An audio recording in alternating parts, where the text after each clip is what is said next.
नमस्कार, मी ऋतुजा कुलकर्णी. आपल्या RBN news मराठीमध्ये सहर्ष स्वागत. जत नगर परिषदेत राष्ट्रवादी अजित पवार गटाकडून उमेदवारी जाहीर. सुरेश शिंदे नगराध्यक्ष पदासाठी तर संग्राम जगताप व स्वप्नील शिंदे यांनी नगरसेवक पदासाठी केला अर्ज दाखल.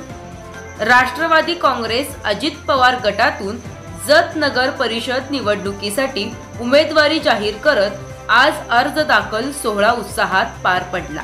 नगराध्यक्ष पदासाठी सुरेशराव शिंदे सरकार यांनी आपला अर्ज दाखल केला असून प्रभाग क्रमांक 11 मधून संग्राम जगताप तर प्रभाग क्रमांक 7 मधून स्वप्नील शिंदे यांनी नगरसेवक पदासाठी आपला अर्ज दाखल केला आहे. जतच्या सर्वांगीण विकासासाठी आवश्यक निधी मिळावा, शहरातील अवैध धंदे व गुन्हेगारीवर कठोर कारवाई व्हावी आणि महिला व विद्यार्थिनींसाठी सुरक्षितता निर्माण व्हावी या प्रमुख मुद्द्यांवर राष्ट्रवादीने उमेदवारीची दिशा ठरवली आहे. अर्ज दाखल करताना माजी आमदार विलासराव जगताप, राष्ट्रवादीचे पदाधिकारी आणि मोठ्या संख्येने कार्यकर्ते उपस्थित होते. समर्थकांनी घोषणाबाजी करत उमेदवारांसाठी जोरदार शक्तीप्रदर्शन केले. सुरेश शिंदे सरकार म्हणाले, अजितदादा पवार यांच्या नेतृत्वावर विश्वास ठेवून जत शहराच्या विकासासाठी आवश्यक निधी आणण्याची आणि शहराला गुन्हेमुक्त व सुरक्षित बनवण्याची जबाबदारी प्रामाणिकपणे पार पाडण्याचे त्यांनी वचन दिले. तर राष्ट्रवादी अजित पवार गटाच्या या उमेदवारी जाहीरनाम्यामुळे जत मधील निवडणुकीमध्ये अधिक रंगत वाढली आहे. तर अर्ज दाखल केल्यानंतर सुरेश शिंदे सरकार आणि माजी आमदार विलासराव जगताप साहेब काय म्हणतात ते पाहू. आज आमचे नेते आदरणीय माजी आमदार जगताप साहेबांच्या नेतृत्वाखाली आज नगराध्यक्ष पदासाठी राष्ट्रवादी अजितदादा गटातून घड्याळ्या चिन्हावरती मी अर्ज भरलेला आहे. निश्चितपणानं या शहराचा विकास करण्यासाठी जगताप साहेबांच्या नेतृत्वाखाली निश्चितपणानं 24-0 करू आम्ही. जसं माझं सोसायटी जत विकास सोसायटीला 13-0 करून आम्ही 14-15 फरकान सीट आणल्या.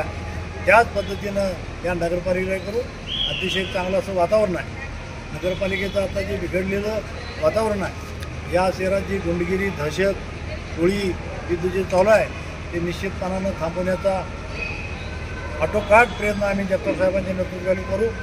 आज व्यापारी असोत, आमच्या माता भगिनी असोत, त्यांना जतमध्ये फिरणं राहणं अवघड झालेलं आहे. फक्त प्रत्येक गोष्टीत वर्गणी, मग गणपती वर्गणी असेल आणि कुठली वर्गणी असेल, पुन्हा नेत्याचा वाढदिवस असेल, फक्त आता लग्नाची वर्गणी मागायची तेवढी शिल्लक राहिलेली आहे आणि ती मागू नये म्हणून आमचे पॅनल सत्तेत आणायचं. आज आमच्या मुली या शाळेला जातात, हायस्कूलला असतील, कॉलेजला असतील, त्या शाळेतून परत येऊसपर्यंत त्यांच्या आईवडिलांच्या जीवात जीव नसतोय.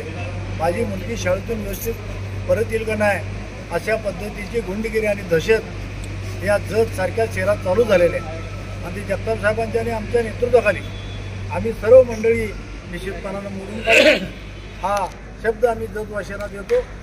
कुठल्याही पद्धतीचा अन्याय या जत शहरातील आमच्या मतदार बंधूंच्यावरती होणार नाही. आज जी पाण्याची अवस्था आहे, 10-12 दिवसातून पाणी येते, ते निश्चितपणानं आम्ही रोज पाणी देण्याचा प्रयत्न करू, निश्चितपणानं देऊ. या जत नगरपालिकेचा जो विकासाचा गाडा आज चिखलात रुतलेला आहे तो निश्चितपणानं जगताप साहेबांच्या नेतृत्वाखाली निश्चितपणानं अजितदादाच्या पक्षातून राष्ट्रवादीचं आमचं घड्याळ आहे आणि त्या माध्यमातून आम्ही निश्चितपणानं या जत शहरमध्ये राहणाऱ्या आमच्या माता भगिनींना निश्चितपणानं न्याय देऊ ही ग्वाही मी आपल्याला देतो आणि थांबतो. जय राष्ट्रवादी. नगर परिषदेच्या निवडणुकीसाठी राष्ट्रवादी काँग्रेस पार्टी अजितदादा गट यांच्या मार्फत आम्ही एक सक्षम पॅनल जतवासियांना दिलेलं आहे. जत शहरामध्ये जे अस्वच्छता आहे, गुंडगिरी वाढलेली आहे, व्यापाऱ्यामध्ये दहशत आहे. एवढंच नाही तर जे उमेदवारी फॉर्म भरायला जातात त्यांना फॉर्म भरू नये म्हणून त्यांच्यावर दहशत निर्माण केली जाते, त्यांना दबाव त्यांच्यावर केला जातो आहे. त्यामुळं कुठल्याही दबावाला न बळी पडता आमचं पॅनल स्वतंत्र झालेलं आहे. पण तो जत शहरामध्ये जे दबाव तंत्राचा जो प्रयोग चालू आहे तो निश्चितपणे वाईट आहे. आणि जतच्या जनतेला जतचा सर्वांगीण विकास होण्यासाठी अजितदादाकडे अर्थ खात आहे. त्यामुळे जतच्या विकासासाठी पैशाचं कमी पडणार नाहीत आणि आम्ही जास्तीत जास्त निधी जतवासियांना आणून देण्याचं काम या राष्ट्रवादी अजितदादाच्या गटामार्फत करू आणि जनतेनं आम्ही एक सक्षम पॅनल, एक वैचारिक पातळीवर आणि विकासासाठी एक चांगलं पॅनल आम्ही अजितदादा गटात तयार केलेलं आहे. त्या गटाला जनतेने स्वयंपूर्ण पाठिंबा द्यावा आणि आशीर्वाद देऊन मोठ्या संख्येनं आमच्या पॅनलला निवडून द्यावं अशा प्रकारचे ग्वाही करतो. त्याच पद्धतीनं आमच्याबरोबर बसपाचा गट आमच्यासोबत आहे.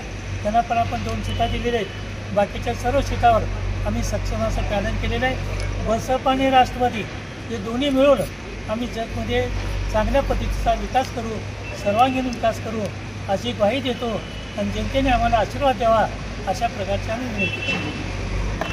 आरबीएन न्यूज मराठीला लाईक, सबस्क्राईब आणि शेअर करा आणि शेजारील बेल आयकॉनला क्लिक करा. RBN news Marathi.